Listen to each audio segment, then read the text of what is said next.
Hello, and thank you so much for joining us today. I'm Pastor Darren Moore, and I'd like to welcome you to PTownFresh Tuesday edition. Today is Tuesday, August the 4th, um, at 2015, and tonight we're going to be looking at 1 Kings chapter 3. So I got some good stuff for us tonight, and so you can go ahead and let everybody know that we're on youtube.com/ICNTC. ICNTCHA. Mm. All right, but with that in mind, let's go ahead and get started with a word of prayer. Most gracious Heavenly Father, Lord God, we just thank you and bless your name, God. We thank you for opportunity just to gather together in your word, Lord God, and just a fellowship, Lord God. I thank you for those who are here and present, Lord God, and those who are watching online as well, Lord God. I pray, God, that you will encourage and strengthen, Lord God. And I pray, God, that your will shall be done this evening, Lord God. I pray that tonight, Lord, you will speak to us in each of our situations, God, and help us to understand what you want us to do and who you want us to be. Thank you, Father. We give you glory and honor. In Jesus' name, amen. Amen. All righty. Well, first off, we're going to go ahead and unplug this phone. We don't have any disruptions. And I just missed that mosquito. Man, I know he's going to get me during the service tonight. Ah! Okay. Oh, they almost got me then. All right. So, man, if I can get this thing out. Well, that was one way. I'll get that out. All right. So, with that in mind, let's go ahead and get started. First of all, which one of you gentlemen would like to do the summary from last week? Keith? Yes, sir. You got it? All right, Keith. All right. It's on you, sir. All right. In 1 Kings chapter 2, we see the death of David. We see Solomon establishing his kingdom. What else we see? We see Solomon establishing something else. There was something else we see. I mean, a couple people get executed, and I think that's about it. That's it? Yeah, I think so. Xavier, would you like to help him out a little bit? Did I tell you we see the death of David? I said we see the death of David in the first chapter. Solomon sets up his new kingdom. Mm-hmm. Let me see. Adonijah was tripping in other chapters. You said what? Said Adonijah was tripping in the first chapter. Mm-hmm. Shemiah gets executed. Mm-hmm. I think that's about it. Alrighty. Well, yeah, those and a few more things happened in the last chapter. We had a chance to talk about. We had a good chance to talk about Joab and remember what happened to him. Yeah, we learned about him. I remember that. Yeah. All right. Remember, Joab was replaced. Yeah.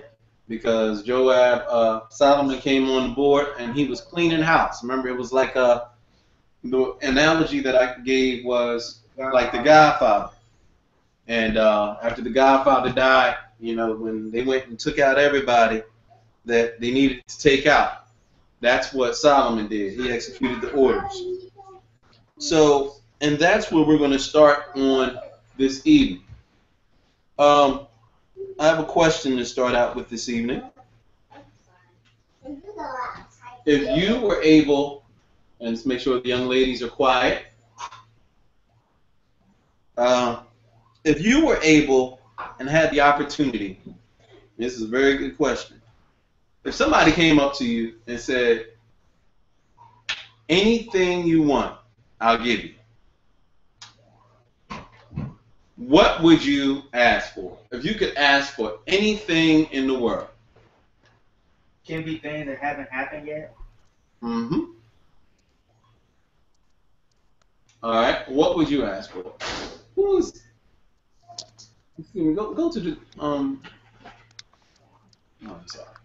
All right. So what would you ask for, Xavier? That is a hard one. I'm not even sure. What about you, Rhonda? Hold up, my phone is on. I'm trying to figure out what was the question? I said if somebody came up to you and if God if let's say God came to you and said, Rhonda, anything you want, I got you. Just name it. What would you ask for? If God came up to me and asked me that, hmm Or genie in a bottle or anything. If you had an open request, okay, so see, that's anything you like two want. different things. But it's basically the same thing, but it's still two different things. But more so, I probably would be like, that's a hard decision because I have a lot of things that I mean, just two off the top of my head. hmm Everlasting life, and to be, of course, richer than rich. But Okay. and then I have that I would wish that my grandmother was still living. You know, it's just a lot of people that I wish was still here. It's a lot. I probably would ask for more wishes, but you know, is it only one wish or? Just one. Oh, okay, well, I can't ask for more wishes then. Uh, like I just named a few off the top of my mind, so I guess you know, I don't know. I don't know. I mean, well, like I said, I wish that my grandmother was still living, everlasting life, money, you know, just a better life for me and my kids. I know that. Okay. That would be all about sums it up because with that, a better life for me, a better job. You know, of course, I can't have my grandmother back because you know she's already passed away. But as far as money and everlasting life, I mean, where I could just live that to the fullest. But for me and my kids to have a better life, yeah, more so that would be it. Okay. All right. You know.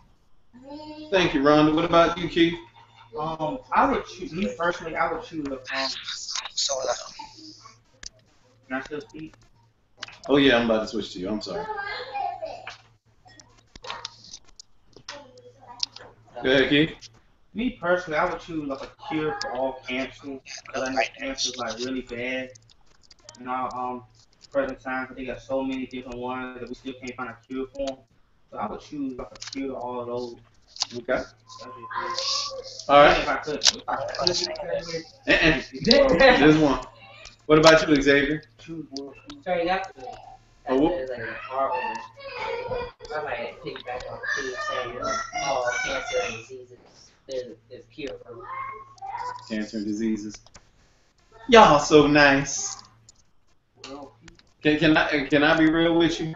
Okay. See, I'm gonna tell you now. The first thing, I wouldn't even know if I would say anything about cancer, diseases, and any of that. I mean, because that's a hard question. If you had it's like saying, look, here's a blank check, whatever you want.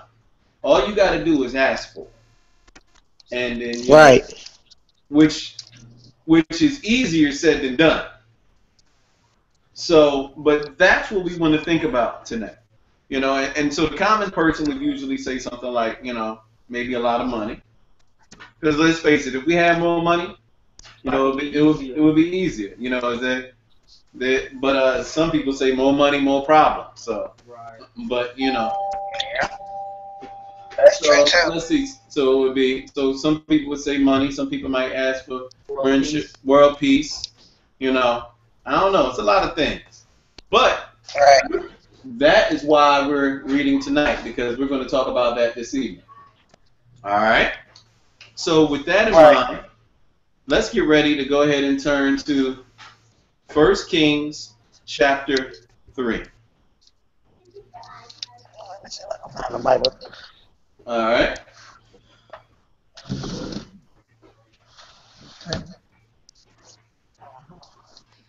And again, that's 1 Kings chapter 3.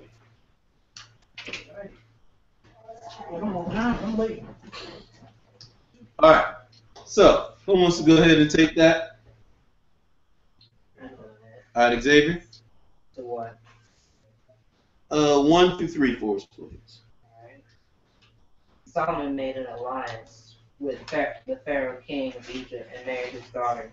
He brought her to the city of David until he finished building his palace and temple of the Lord and the wall around Jerusalem. People, however, were still sacrificing at high places because the temple had not yet been built. for the name of the Lord. Solomon showed his love for the Lord by walking according to the statutes of his father David, and said that he offered sacrifices and burnt incense on the high places. All right. Awesome. Now, Keith, you can tell him to come on in. He's saying about it right right. You read that. Okay. All right. So now, with that in mind, as we're looking into this, so what's happening so far? And those who are just joining us, we're in 1 Kings chapter 3. And Keith, can you leave the door open? All right. So who wants to break that down for us?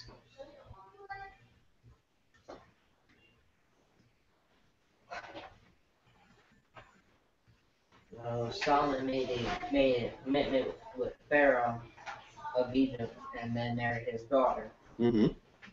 Then brought it back to the city of David, while he finished building a temple for God. Yet people were still sacrificing up in the high places. Mm-hmm. You know, while he's still building the temple, Solomon was still giving sacrifices with incense. Oh, hold on 1 second. I'm sorry. I forgot to switch back. Y'all got to help me out. I know I'm a little slow. I say that again, Xavier? I'm saying Solomon made an alliance with Pharaoh, then married his daughter, took her back to the city of David, where he can finish building an altar for the Lord. Then, while that's going on, people of Jerusalem are still making sacrifices in the high places. Also, Solomon was doing that too, with incense and burning in the high places. Also walking in the way of his father David. Okay. So, excellent.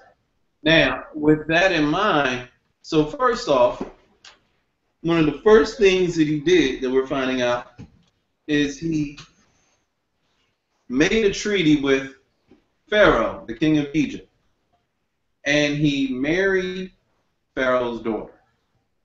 What we like to call a political marriage. All right. Is that a good thing? It can be, but it's also risky. Say what, Keith? I said it can be, but it's also risky too. How so? Because I mean, if you mess up on a lot of things can go wrong here. If you mess up with the daughter, that can mess up political relations. If you mess up political relations, that messes up with the daughter. I mean, there's a lot of things that go wrong here. War. Yeah, war. Okay. What about you, Joe? Do you think that was a cool thing to do? Yes and no. Okay. Seeing they had issues with Egypt before, by him marrying Pharaoh's daughter, pretty much prevented some of those issues from recurring. Just because Pharaoh Mm-hmm. what,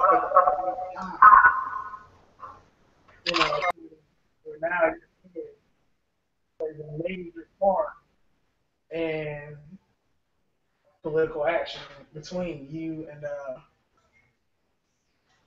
the people of Egypt. Okay. All right. I don't think it was a good idea. That's just me. You said you don't think it was a good idea? Okay. Well, if you read on further on about in the 1 Kings, you'll find out a little bit more.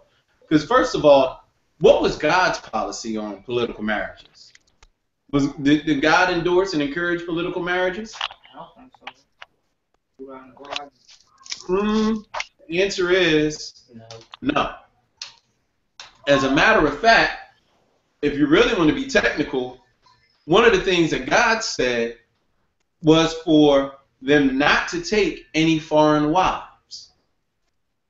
He did say that. Remember that? No, what was it? Oh gosh, now you got Genesis or like in Exodus. yeah, it was one of the early ones. It was back there. Like in the beginning. Okay. And we'll refrain. So. I can't do it. You can't do it. All right. All right. Let me see. Where did they say no political? marry someone. Don't marry the Canaanite. So I'll pull that up.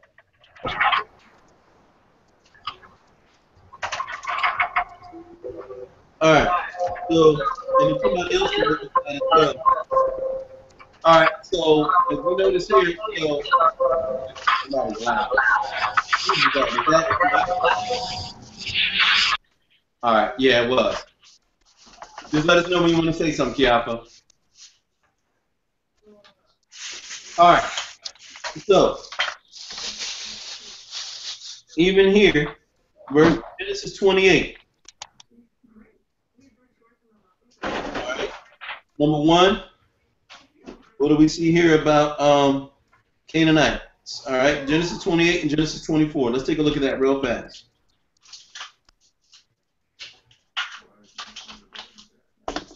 What verse? 28, I think, verse 1. Then Isaac called Jacob and blessed him and directed him. You must not take a wife from the Canaanite women. Arise, go to Paddan Aram, to the house of Bethuel, your mother's father, and take as your wife from there one of the daughters of Laban, your mother's brother. All right. So there, that's one specific one where he said not to marry a Canaanite wife, but also he also said not to marry any other wives as well, foreign wives. Yes, Joe. So he told that man, go marry one of his cousins. Mm-hmm. No, say what? What kind of weird crap is this? Hold on. Say what? Hold on. You just listening. Okay. Told Jacob to go marry one of his cousins. One of his first cousins at that. What kind of weird? He said, and go to my family and take a wife for my son Isaac. Now you got to realize, back in the day of Abraham, there weren't many people around. Still, he was like married to one of the daughters. It's your cousin. It's okay. Of your mother's brother. No, it's okay though, because that's your cousin, not like it's your sister or your mama. Look, this was all right. All right, hold on. Before we get into the discussion of incest, this was something that was back then. Let me put that disclaimer out there. I don't want y'all thinking, you know, one of y'all saying, "Oh man, I knew my cousin was fine." No, it ain't going down like that. It's not. Well, you can choose to do what you want, but we don't endorse it. All right. I don't want any of my cousins. Sorry. Okay. So, but yes, that is what he said to do at that point. So, I mean, just like if you look at honestly, all right, what do you think happened after the flood? Yeah, ice. Exactly. So, but by this point in time, though, he's so far distant. It's all you know. All right. Well, but let's continue back for a moment. So we understand that So we understand that God said not to have a foreign wife, and one of the reasons is because, first of all, when you do that, then you're attaching yourself to that family. Right. And not only that family, but also their beliefs. Their gods. So I can't hear names. What'd you say, Rhonda? I can move around and stuff. I'm here live, but Were you saying something, Rhonda?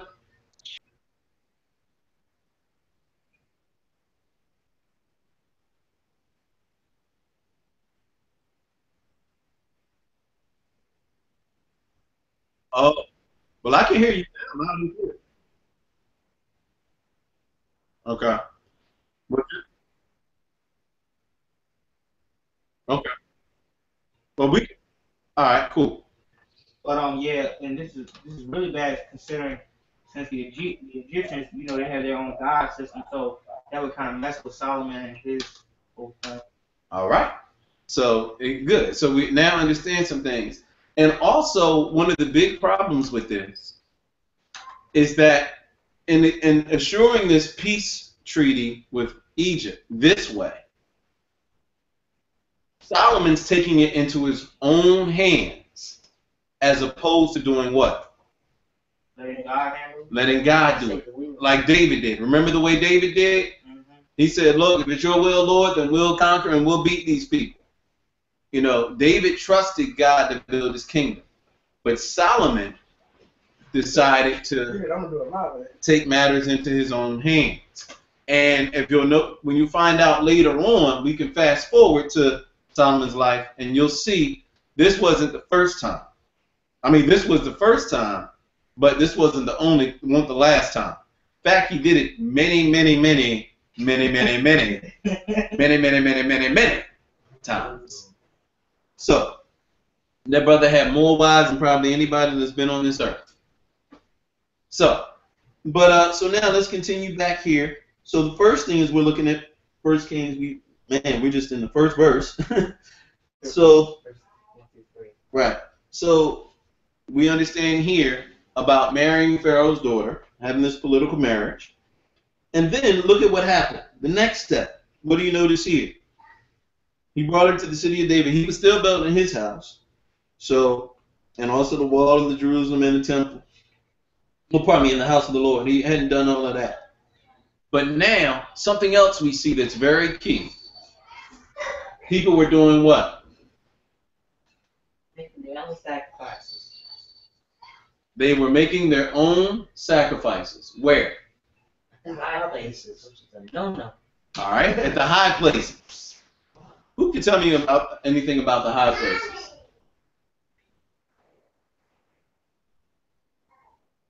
It's a very bad thing. You said what? It's a very bad thing. It was a very bad thing. All right, let me break it down to you. In those days, many cultures had what they call high places. Now, they literally were high, like in the mountains. And so one of the reasons why is because many cultures believe that the higher they get, they believe that closer they will be able to get to their gods. Does that make sense? Yeah. All right. So in that case, that's one of the things that they did. But the Bible, God gave them specific instructions concerning the high places. And I want you to turn in your Bible for a moment to, let's see, where was that?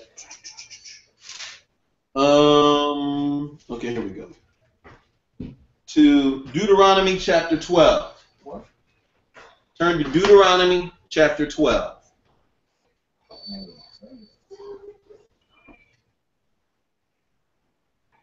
All right? Where's that near? It's in the first few books of the Bible. Okay. Genesis, Exodus, Leviticus, Numbers, Deuteronomy. What verse? All right. So, read from verse 1 through 4. Want me to do it? Yeah, whoever wants to take it. You got a key? These are the statutes and the judgments which you shall be careful to observe in the land which the Lord God of your fathers is giving you to possess. All the days that you live on the earth, you shall utterly destroy all the places where the nations which you shall dispose serve their gods on the high mountains, and on the hills, and under every green tree. And you shall destroy their altars, break their scared pillars, and burn their wooden images with fire. You shall cut down the carved images of their gods and destroy their names from that place. You shall not worship the Lord you shall not worship the Lord your God with such things. You said there's 4, right? Yeah. Okay. You said there's 4, right? So you want to go 5? No, 4. So what happened?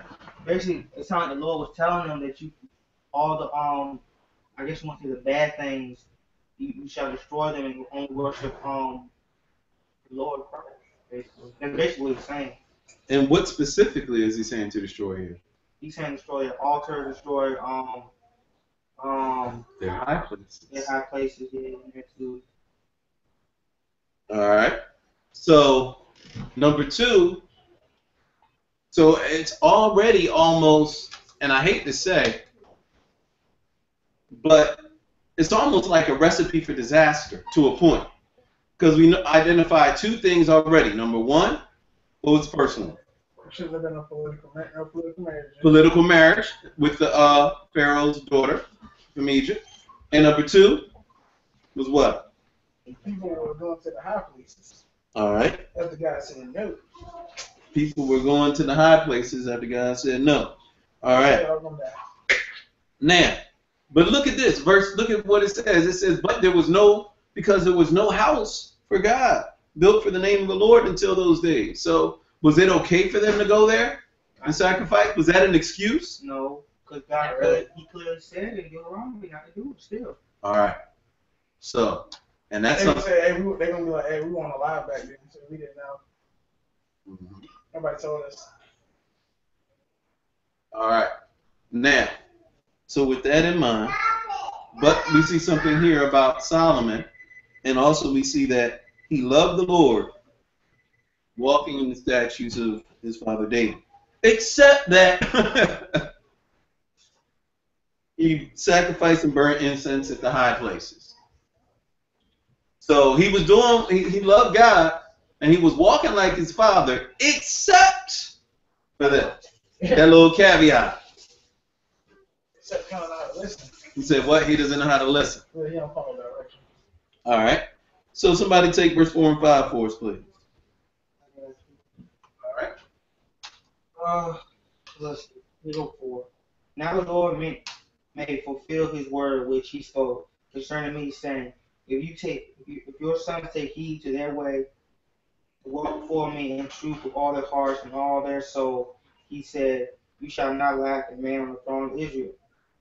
Oh, I'm sorry. Let me do that again. I'm so sorry. 4 and 5. Let me do it. 4. Now the king went to Gibeon to sacrifice there, for that was the great high place. Solomon offered 1,000 burnt offerings on that altar. And at Gibeon the Lord appeared to Solomon in a dream by night, and God said, ask, what shall I give you? All right. So, break that down. At that point, Solomon had went to a city called Gibeon, and he sacrificed apparently 1,000 something things on the offering. And the Lord came to offer Solomon in a dream about basically asking what shall he give him. Mm-hmm. Now, what shall I give you? Ask what you want. Can you imagine this? Let's just put this in modern day terms. Tomorrow morning, tonight, you have a dream unlike any other dream. And in that dream, God comes and appears to you. And he says, ask anything you want. What do you want? What shall I give you? That's a hard question. And world peace, I'm tell you. He said, world peace? Yeah, we'll all live better. Okay. World peace, okay. But that's a serious question, isn't it? Right. But just curious, God is doing this because he's offering these things up to him, right? He's not going like, let's say he just married this Egyptian girl, so he's not sacrificing before them. So God is saying, since you stuck with me, I'll give you what you asked for. That's what's happening here, right? Okay. I mean, I'm asking, is that what's okay? All right. Something like that. All right. I mean, for God to choose, God is even though Solomon's doing some stuff, but God is still loving. God still loves him, and he still loves God. Yeah, thank you. Right? Everybody can see that? Right. How do we know? Because God wouldn't reward him. Right. If he wasn't pleased with him. If he was mad with him, then he would definitely be like, no sir. You got to go. I'm gonna send a lightning bolt right now while you at that high place. I'm gonna see how high you can jump. All right. So, all right. I think that would have been funny. Personally. All right. So, now, watch this. Because also, to me, what do you think was God's purpose in asking that? Asking what shall, to be honest with you, I think because he felt like Solomon, whatever Solomon asked for, it's gonna go back to the kingdom. It's gonna help everybody else. He's not gonna be selfish about it. What if he said? What if It he was a said? test. Say what? It was a test. It was a test. Why? What kind of test? See just how much Solomon's plans lined up with God's will. Because that's an open-ended question right there. Yeah, what do you want? Anything you want, you can have it. He could have been like, I want to be God. I want to be greater than you. Woo! We have seen it before, right? Lucifer tried to do that. Like, he could have chose to be. I mean, he could have chose anything. So God's like, all right, let me see exactly, where his mindset is. All right. And see, watch this. Solomon could have easily said, you know what? I want the most beautiful wife in all of the world. God was looking like, you're dumb. I asked you one question, but you had the wrong answer. Or he could have said, you know what? I'll give it to you. I want to be the most famous king that ever was. I want to be the best, the most famous king. I want everybody around the world, even on the opposite side of the world, that ain't even in the history books. I want them to know my name. We don't even know about them yet. Well, hold on. See, that right there is another dumb thing to ask for, because guess what? You might be known around the world, but you be that king known for getting just randomly disintegrating into thin air. Like, God be like, oh, you want to be known? I'm going to give you a reason to be known. Just snap his fingers. There you go. In front of everybody. So let's see how Solomon answers this question. Somebody want to take verse 6 through 9 for us? Nice and loud.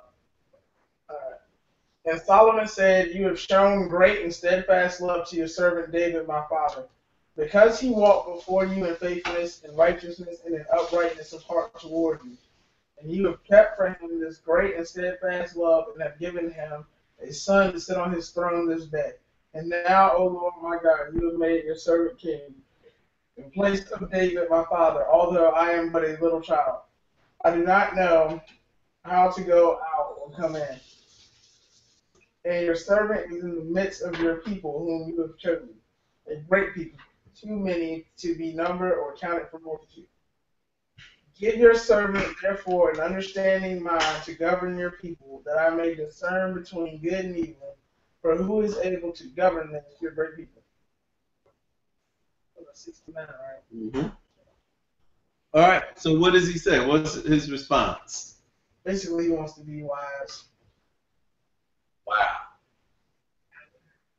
Yeah, he didn't pick a dumb one. He didn't make. Maybe he's trying not to make mistakes like his father did. Say what? Well, I mean, he already did, but yeah, I mean, he making some stupid mistakes, but maybe he just asked for wisdom so he won't make the same mistakes his father did. he already makes bad decisions already. Okay. First of all, I mean, I think it's something that he realized that the only reason he was there was because of what? God's plan. God's promise. He said, look, you've shown great mercy to your servant David, my father, because he walked before you in truth and righteousness and uprightness of heart with you. You've continued this great kindness for him, and you've given him a son to sit on his throne as it is this day. So the only reason is because of the promise that he made to David, right? But now he says, look, but you looked out for my father, and I love the way he starts out with. He start out with, God, I'm so glad you asked me that. I've been waiting for that moment. You just made my day. The guy would have just been like, look, I asked the wrong person. I get the wrong number. But he said, you have made your servant king instead of my father David. But I'm just a what? What's he say? Kid. I'm just a little child. Was he really a child? Was he like 6 years old? No, he wasn't that young. He wasn't that young. How do we know? His actions. His actions, right?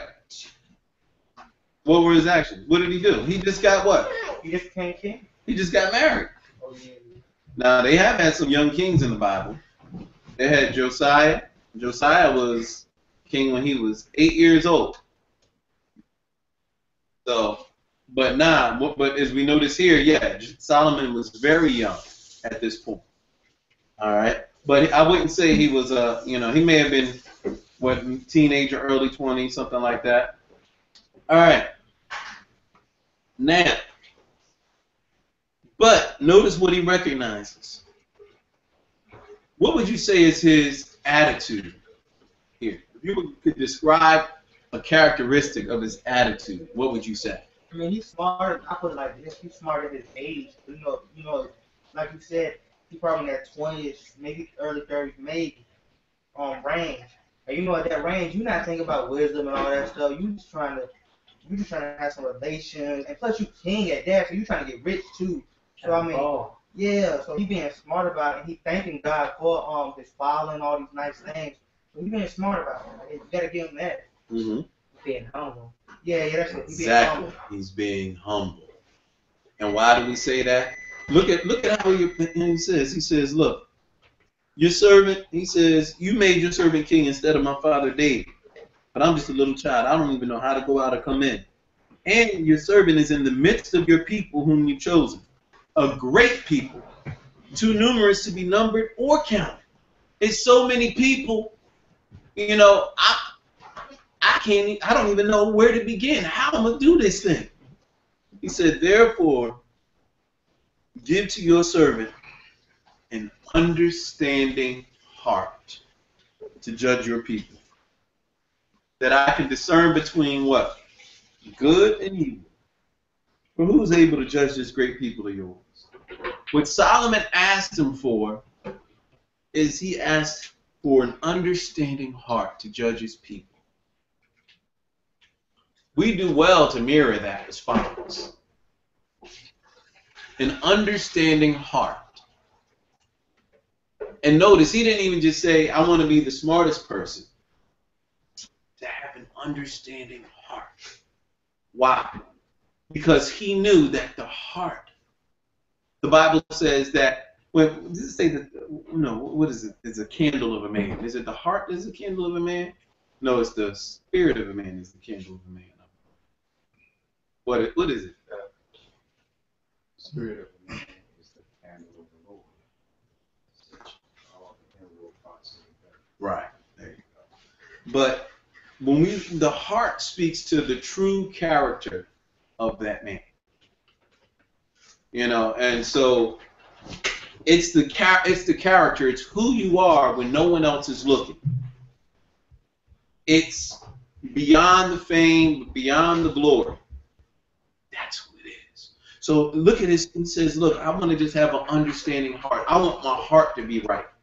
Because he realized that he could have everything in the world, but if his heart wasn't right, he wouldn't be a good leader.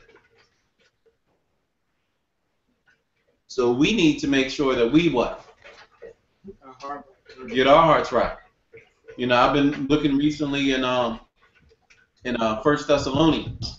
And in 1 Thessalonians, Paul talks to the people and he says, make sure that your leaders and all, that they're not after it for the wrong reason. They're not after it to get famous. They're not after it for the money. Because that's the worst kind of leader you can have. You can have somebody, imagine if Solomon turned out like Hitler. You know what? All them Canaanite people, nah, I don't like them. They gotta go. Anybody that don't look like me, they gotta go. I'm gonna take over the world and let everybody know who I am. He could have tried to do that, but that's not the way he carried it. Because of his posture and his relationship with God. That's what guided.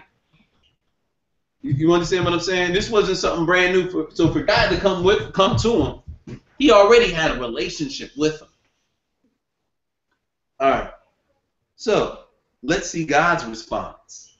So we heard Solomon's response. Let's see how God responds. Somebody take 10 through 14. I got the speech pleased the Lord that Solomon had asked. The speech pleased the Lord that Solomon had asked this thing. Then God said to him, because you have asked this thing and have not asked for long life for yourself, nor have you asked for riches for yourself, nor have you asked for the life of your enemies, for you have asked for yourself understanding to discern justice. Behold, I have done according to your words. See, I have given you a wise and understanding heart, so that there has not been anyone like you before, nor shall any like you arise after you. I have also given you what you have not asked, both riches and honor, so that you shall not be anyone like you among the kings all your days. So, so if you walk in my words and to keep Statue. statutes, and my commandments, as your father David walked, then I will lengthen your days. 14, right? Mm-hmm. All right. That's serious, isn't it? Mm-hmm. Wait, so basically, Solomon is the reason all of our leaders today are so special. See, this ain't fair. It's amazing how when you find out exactly why we in the situation we in. Because notice, he was like, there'll never be anybody as wise, as smart as you or as wise as you, because you were the one that asked me this. Well, so, nobody will live up to that measure of Solomon. So now we're stuck with all these people who are mentally mediocre because God made a promise. God was like, no, I can't give you anybody as wise as Solomon. I have to give you somebody at a lower level. This seems very unfair to the future generations. Like, why can't we have Solomon that? Like, Solomon needs to just go on, get up out the grave, and take over. Well, Joe, that's a very original. Man, I'm really reading this, just word for word. God said there would never be anybody as wise as Solomon again. You're right. And Solomon was, quite wise, but he still made some stupid decisions. Right. So now we stuck with people who only know how to make stupid decisions. Well, hopefully they can get a little wisdom. But so let's take a look. So what else does he say here? So what else does Solomon? What does God say here? He said because you haven't asked for what? Long life, or riches, or honor, honor. I give it to you anyway, free. Come on, I'm gonna hook you up. Somebody say the hookup. the hookup. That's the hookup right there. Come on, let's make a deal. That's like you go in and you say, you know what? All I want is a cup of ice, and you walk out with 4 combos. Depending on where I am in the situation, I might be a little hostile about it. Like, all I wanted was a cup of ice. Now I got all this extra stuff to carry with me. I wasn't expecting all this. Well, hopefully it would be a blessing to someone else. So look at it. So he says, situation, yep. You haven't asked for long life for yourself. You haven't asked for riches. So since you asked for this, I'm going to really hook you up. He said, what is the hookup? Let's take a look at it. He said, I've done what you've asked. I've given you a wise and understanding heart. Boom, I got you there. So that there has never been anyone like you, nor will there ever be anyone like you. Wow, you're going to stand alone. Excuse me, in a category of your own. Not even a category. You are the category. Because nobody can match you. Yeah. But watch this. He said, I've given you what you haven't asked. Riches and honor. So that there would not be anyone like you among the kings all your days. So all of your days, there will never be anyone as rich as you or as honored as you. That's another problem. Can't anybody know how honored. And then he even gives them a proposition. What does he say? He said, if you love, he said he'll lengthen his days if he lives like that. Yep. So then he said, and all of that I'm going to do. Oh, yeah. He said, I'm going to do all of that I just named. But if you walk after me like your father did, then I'm also even going to give you a bonus. And I'm going to lengthen your days. I'm going to allow you to live a long life. Wow. That's serious. See, you know what that reminds me of?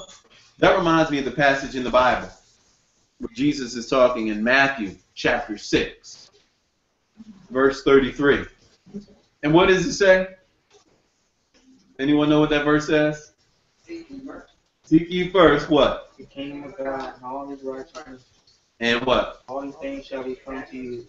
All these things will be added unto you. So when you put God first, then he'll look out for you. Everything else is bonus. It's great. And look at what happened. Solomon asked for just what? Understanding what? Heart. And it wasn't even just, I want to be man. I want to make sure nobody can get over on me, dog. Nah. I want to have an understanding heart to lead my people. Solomon is the type of leader, that heart right there. That's what we need now. That I would love to have. I would love to be under. Somebody who would be able to, who's leading with their heart, not out of their wallet. Solomon for president. All right. I'm about to dig him up, yeah. So somebody take verse 15 for us. 15. Yeah, 15. Then Solomon awoke, and he realized it had been a dream. He returned to Jerusalem and stood before the ark of the Lord's covenant and sacrificed the burnt offerings and fellowship offerings. Then he gave a feast for all his court. Okay. So what did he do? It's a good day. Oh, a happy day. I woke up and started cooking. You said what? You woke up and started cooking. Right to the church. We're like, no, we don't have a feast today. Everybody like, yo, what we having a feast for? I don't know. It's on. And woke up was like, yo, okay, I'm gonna give my offerings. All right, now we're gonna have a party. For what? Don't worry about it. Just cause. Hey, don't worry about it. And the funny thing is, you know what? They don't even. Chances are, the people who participated in that feast, they probably didn't even know why he was doing it. Or on the surface, they were just like, "Oh yeah, it's a good day." I know, right? They was just happy they got some beef.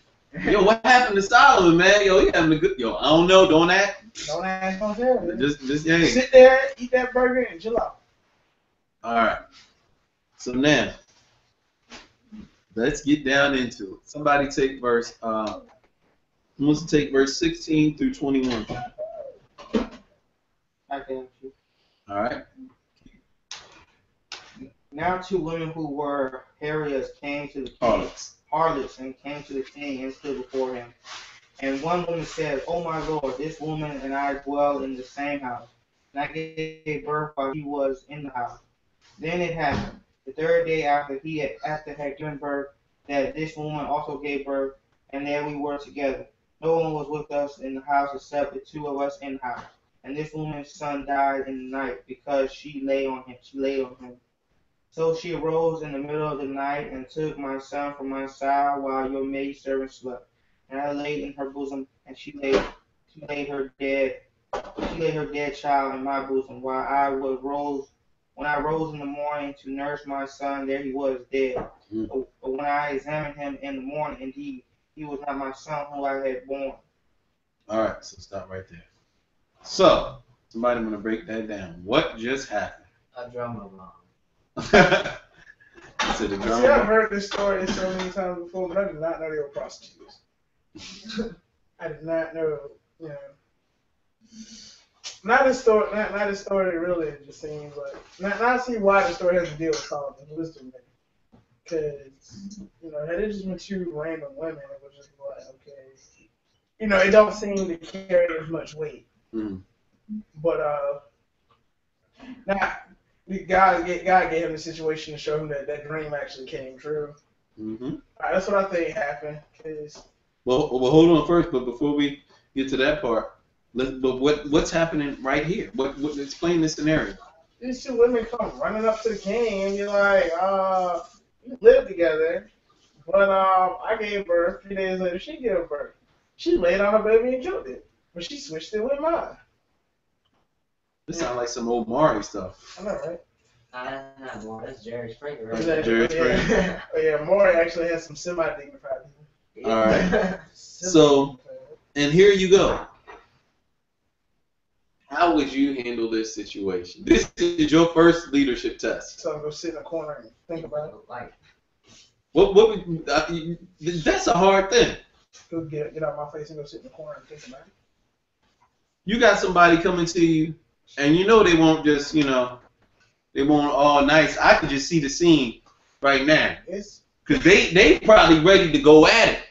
Like, they probably, I can imagine as they're bringing them, as they're coming in, they probably had to, we start, how to get that look. One of them started taking off her earrings. Ding, ding, ding. One of them started had to hold him back.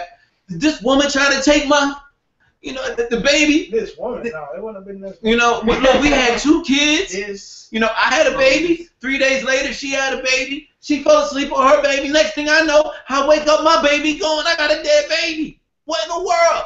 She tried to, man, ooh. You know what I'm saying? And so this was a very volatile situation, right? This is, like you said, a drama bomb. Drop right in your lap. What would you do? so go home and think about it. Joe said, go home and think about it. What else? Who else? What else would y'all do? Shauna? I would tell them to pray to God about it. Okay. To pray to God about it. All right. Good answer. From the 5-year-old child. All right. Who else? What else would y'all do? John? Use Solomon's wisdom and see what he has to say. Talk to Solomon. No, but if this came to you, you would leave. Oh. Like, are we talking about modern day? What would you do? Just like that TV show. What would you do? They had no DNA back then. I would take the baby. You would take the baby? Yep, take it. So you'd be like, this is my baby, and all right. Well, no, I don't want that drama and all that work. I can't have all that. But watch Like this. Peaceful Kingdom, and all of a sudden I got to hear crying every night. Like, yeah, I can't deal with this. But watch this. But he would take the baby still. Of course not. All right. So check this out. Why not? So somebody take 22.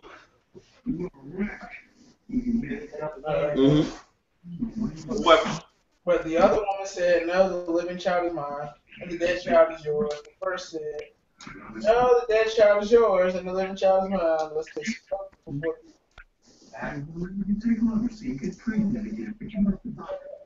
All right.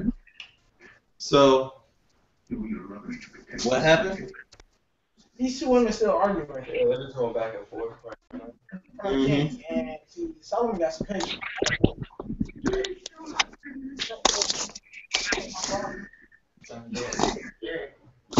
All right. That's my problem. So somebody want to take 23 and through 25? I'll take it. Yeah, Xavier. The king said, this one said, my son is alive, and your son is dead. The other one says, no, your son is dead, and mine is alive. Then the king said, bring me a sword. So they brought a sword to the king. He then gave him a separate two and give one to the other. All right. So what did he say? He said cut the child in half and give one half to the... That sounds like a fair enough deal. Use mathematics. Oh yeah, we're gonna kill the baby. So now you both got 2. Now we got 2 dead babies. And one chopped in half. Right, yeah, he gonna die. So now we got 2 dead babies and 2 angry women. Let's just hope we have a black woman. So he said, bring me the sword. And they brought him the sword. And the king said, this is what we're going to do. The child is alive. So what we're going to do is we're going to cut him in half. We're going to give one half to one half to the other. Is that, and that, when you say that that's a fair, I mean, how much more fair could you be? Half and half? Who gonna have him a dead baby? So now so now one woman got 1.5 dead babies, and another got half a dead baby. Then they can be mad about that. Be like, yo, she got more dead babies than I do. So now we gotta bring the other body and split it in half. It's too much work. I mean, look, no, don't get up my face. I ain't got time for this. That's why I'm glad you're not king, Joe. I just let them kill each other. Hey. Fight to the death. I don't care. All right, so watch this. Well, what you could do is you could set up a court and let a jury decide who killed the baby. Man. Okay. But see, here's the thing. Okay, but knowing their profession, it's gonna be kind of hard to get an unbiased jury. I'm just saying. Right, but at least it'll be off your hands. You won't have to decide. That's what I'm trying to do here. I don't know. I might go pass the buck, huh? Yeah. Which baby looked like the ladies? Bring the dead baby, bring the live baby. See which one looked like the mother. I don't know. So not the mother. But see, then too, you know. But see, the thing is, these babies ain't like 4 days old, so these babies ain't got no real features. And chances are, I don't even know who the daddy is, because you know their occupation. Yep. So that's why I just feel like I don't even care. Like I would just not care, just because I'm like, look. Go somewhere. I care. I'm like, look, you know what? I guarantee you, one, if not both of y'all, is gonna make another baby with one of y'all clients. I mean, get over it. Shut up. But watch this. But look at the wisdom. The reason why he said it. Now, here's the question: if you were the parents and you're hearing him say this, like, now watch their response. No, this is my actual child, and I'm killing somebody. Somebody read No, 26. I'm cutting some throat. I'll take it. The woman whose son was alive was filled with compassion for her son and said to the king, "Please, my lord, give her the baby, living baby, don't kill him." But the other one said, "Neither I nor you shall have him. Cut him in two." Wow. Got him. That made it pretty obvious. Oh yeah, kill him. Obviously, it ain't your baby. Because that was really your child. You wouldn't be like, oh, just kill him. You'd be like, no, give me him. But that's some serious wisdom. Because I wouldn't think, and you know, not to brag or nothing, but as smart as I am, or I think I am, I wouldn't have thought to do something like that. First of all, when it comes to common sense, my common sense is lacking sometimes. I got a lot of knowledge, but my common sense, but to pull off something like that, that's a serious situation. That's what we do. I'd be like, ooh. But I mean, that's serious. But look at the way Solomon handled it. And also what you got to realize is his name means what? Peace. And so he was looking for, you know, Solomon could have said, you know what? Now I bet you that there are some leaders out there, I'm not saying any names, but I'm sure y'all probably know some people who'd be like, okay, this is what we gonna do. My first day in the office, man, we got this chick over here saying one, this chick saying one. All right, this is what we gonna do. Bare knuckles. Let's go. I know, right? The winner is your baby. You get to keep the baby. Winner take all. I know, right? Done deal. That's how you're supposed to do. And you get to see a girl fight in the process. Fight to the death. Woo. Now, do you know some people that might come up with something like that and say something like that? Joe. But see, then you talking about how would you be if you was one of the parents? Like, if that was actually, you know, it was actually my kid, because some people like put him to death. Oh, put him to death? All right, I'm putting her to death too. She got slit from ear to ear. She'd have died smiling permanently. Yeah, the joke. Exactly. Ear to ear. All right. So let's take a look at the full head of the conclusion of this part, 27 and 28. All right. Then the king answered and said, "Give the living child to the first woman, and by no means put him to death. She is his mother." And all Israel heard of the judgment that the king had rendered, and they stood in awe of the king, because they perceived that the wisdom of God was in him to do justice. Wow. So look at the response. From that one decision, he not only affected the participants or the parties involved, but who else did he affect? Yeah, all the time. All of Israel. Why was this happening so important? To show them that dream was not just a dream. Okay, to show them the dream wasn't just a dream. Good. Why else do you think it was so important? To show Jesus came through to him. Say what? To show that Jesus heard him. To show the guy heard him. Okay. Good. You know what else I would say? The fulfillment of God's promise. And for Israel to see how Solomon would handle, I guess, business on his first time around. Right. Because look at this. It's just like you got a new president in office. The first major crisis comes up, and guess what? All eyes are on the president to find out, to see how he's going to handle this situation. Did we really pick the right person, right? And so right now, everybody's looking to find out, hey, what's going to happen with this dude? Because, they probably still had, some of them remember David, but some of them may have remembered Saul. Like, yo, that dude Saul, he was a little loony.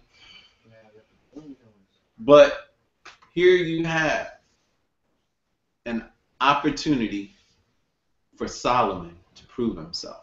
And because of this one incident, it was tweeted on he was the trending topic of the week. Everybody was asking. That's something. Mm-hmm. All right. So with that in mind, so what do y'all think about this? And watch this. Not only did they see that Solomon, but they also could tell what? It says, for they saw that the wisdom of God was in him to administer justice. They could have comfort because not only was he smart, but he was actually in whose hands? God's hands. So, what do y'all think about this story so far this evening? I think it was okay. I just think the last part he could have handled a little better, but other than that, it was okay. He could have handled it better? A little better. How so? What you wanted him to do, Keith? Never mind. I had to think about this one. Exactly. And think about it. You got to realize the Bible said that what? That there would be no one. There was no one as wise before. Neither would be there anyone as wise after.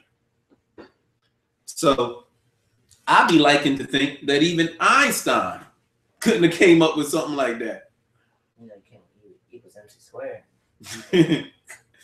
He said, you know what? Newton would have said, you know what? Well, let's do some derivatives and integration and see if we can take the baby apart, put it back together, and you'll have your baby. But nah. All right. What else do y'all see in this? What do you learn from this passage? Just to stay close to God and ask Him to help to give wisdom to you as you walk through your lives, I guess you said. Okay. And try your best to make wise decisions. Because as you see with Solomon, he asked God to help him to make him wise, but as you still see, he made some not so good decisions. But I think that's just part of the process of living. So I think Solomon is just a good example of what we hope to strive for. At least right now, anyway. I'm sure he's gonna mess up in there somewhere sooner or later. I don't think soon though. I don't think soon though. Okay. All right. What else, Shauna? Be thankful for what you have. Be thankful for what you have. That's right. Good. What else did we learn from this? As long as what you desire is along with the will of God, you'll be given that and much more. There you go. That's right on target. The Bible says, he that hungers and thirsts after what? Righteousness shall be filled. The Bible says, no, delight yourself in what? In the Lord. Hold on, let me switch back. Delight yourself in the Lord, and he will what? Give you the desires of your heart. And you know what else it says? He says, no good thing will I withhold from them that walk upright before me. It's all in the word. Awesome, Joe. Good job. Who else? What else?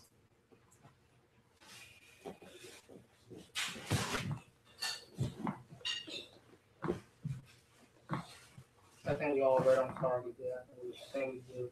You think we good? Can anybody see anything to? Can anybody see themselves in Solomon, or see Solomon in themselves? I mean, I would hope for to be like Solomon, but because I think, like I said before, we all made stupid decisions in life, like we see him do earlier, but he still tried to ask God. He still was wise to ask God for understanding and wisdom. So I would just hope to be like that, even though I'm gonna make mistakes. Mm-hmm. All right, that's good. All right, anyone else? What about the mistakes of Solomon? What do we learn from that? So, well, in that one, in this aspect, we gotta learn to read the word, because if he had read the word more closely, he would have thought that's a no-no. Oh no, he got lucky. He got forgiven. Yeah, Because yeah. you know, most people don't get a free gift. We're like, yo, you disobeyed me, so I'm gonna give you a free gift. Right. You know, most people they disobey, they be getting zapped, get hemorrhoids so bad they die, die instantly, become fall sick. You know, that whole nobody should touch the Ark of the Covenant. Everybody like, hey, take the Ark of the Covenant out of the war. Everybody just die randomly, like. They touch it, they drop. Oh, what happened to him? He touched the arm. No, the worst was the people that was like they got massive hemorrhoids and just died. Like, how do you get hemorrhoids to make you die?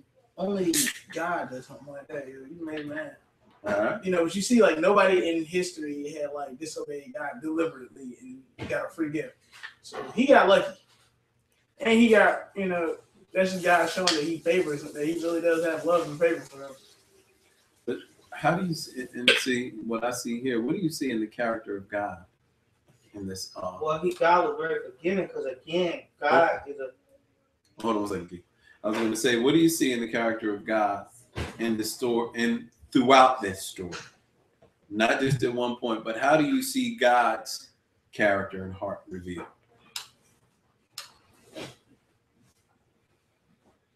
Anyone? Shauna. Oh, Shauna. I see like love, and I see like don't do things wrong, or you'll go to hell. Okay, that's good. You see his love, and don't go things wrong, or you'll be punished and go to hell. Awesome. All right. What else? What else do you see in the character of God?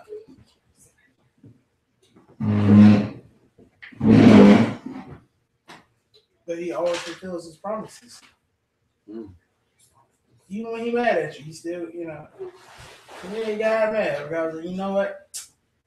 You know, I promise, you know, to continue the lineage of greatness. I want to zap you down, but I made a promise, so I got to keep it. You know what? I'm going to give you a gift. You know what? I'm going to give you a test. If you pass this test, I'm going to keep you greater. But then, you know, since God made him that promise, he's like, you know what? I guess I got to follow through. Here's the wisdom to figure out how to do this problem, how to solve this problem. One thing I see, definitely not two-faced. I say one thing I see is I see the grace of God. Because, you know, honestly, you know, I'd be like, look, hold up. This dude, you know, I can, you know, be all legalistic. Like, yo, this dude is sitting here offering a sacrifice on a high place. Now, some of y'all know that's like somebody saying, you know what, we want you to offer a sacrifice in a strip club. That would, you know, that would be real crazy, right? Yeah. But like, hold up, I ain't even accepting it. No, I ain't even looking at it. No, what you talking about? Or you trying to burn incense when everybody else is smoking, burning weed and all this other stuff around, and you know what I'm saying? Like, whoa. But God looked through all of that, and he saw his heart. He said, you know what? Well, maybe this dude, and I'm gonna tell you why. Because Solomon had a heart, a very generous heart, and a generous heart to give. He had a generous heart to, because look at it, even beforehand, before he had the dream, what did he do? He gave 1,000 burnt offerings. That's a lot. That's a lot. But this is what he did to honor God. And so, and did he have it? Yeah, he did have it. But did he have to do that? No. He could have kept that and had a feast for his people, or just chilled and did whatever. But you see the generosity of Solomon here. And so I think that speaks volumes. You know, when we see his heart like that, you know, hey, but God, and that's one thing we know about God. The Bible says, man, you know, judges on by the what? Outward appearance. But God, what? He looks upon the heart of man. And see, God is more just than any judge around. Judge Judy, Judge Wapner, Judge Joe, Judge anybody, none of them will be able to compare to God. Even the best CSI, NCIS people can't compare to God when it comes to justice, because all they can do, now granted, it's a great job that they do. I'm not knocking them, but all they can do is what? Follow the clues. That's all they can do. Follow the evidence. But they have no idea how to read the heart of that person. And that's what God is able to do. So, but, you know, and I'm thankful for that. And I think that's probably one of the reasons why Solomon said that. You know what, God, you wise. I can't mess with you. Just help my heart to be right, because that's what you're going to look at anyway. Help me to have a good heart when I lead the people, when I judge the people. All right. Anything else before we close out? No, I think we're good. Was anybody encouraged by this story, by this passage? All right. Awesome. So, and what would you tell somebody after reading this? What message would you share to communicate with somebody? The lesson that stands out to you most. What would you share with somebody?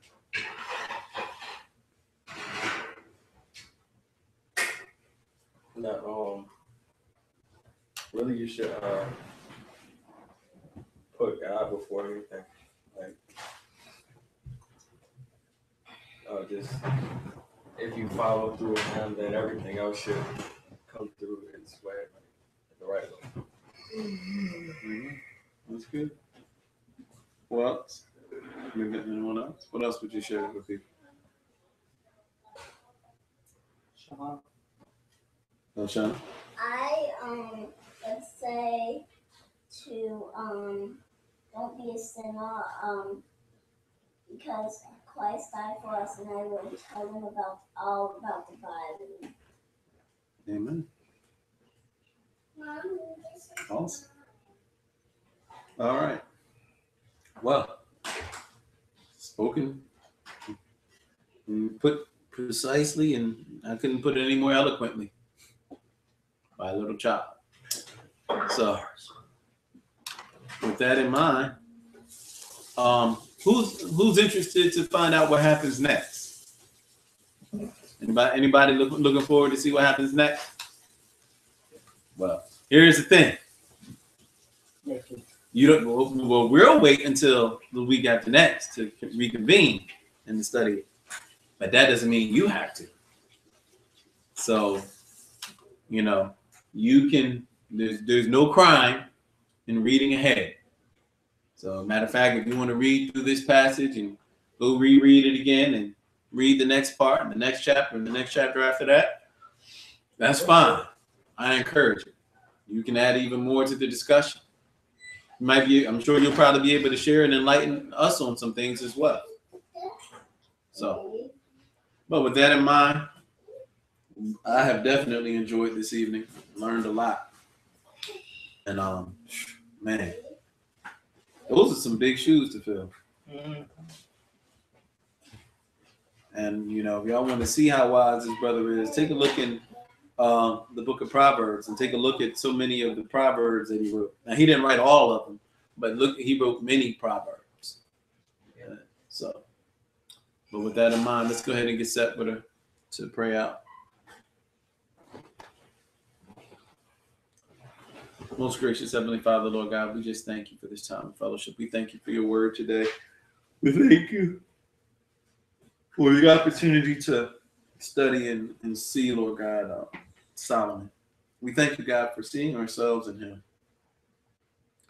And how many times, God, you give us so many opportunities. But the question is, what do we do with it? Lord, you may not have come to us and and said, Lord, it might have said, hey, look, whatever you want, just ask, and I'll give you any one thing you want. You may not have said that, but you did say to ask. You did say, he that hungers and thirsts after righteousness shall be filled. You told us to ask, to seek, and to knock. Father, help us to ask, and with good intention. Let us not ask for, as the Bible says, for selfish reasons, God, that we can consume it upon our own lusts and just to fulfill our own satisfaction. But Father, instead, let us have a heart to serve. We see even here at the core, Solomon's whole desire and heart was humility. All he wanted to do was to lead the people, your people, correct? Father, so we ask that you'll help us to embody those principles and mirror those principles in our lives. Father, that you might look upon us and be pleased. So, Father, we thank you and we give you glory and honor. In Jesus' name, amen. Amen. And Father, we also pray, God, for those who are watching online, Lord God, I pray that you will encourage and strengthen them, Lord God.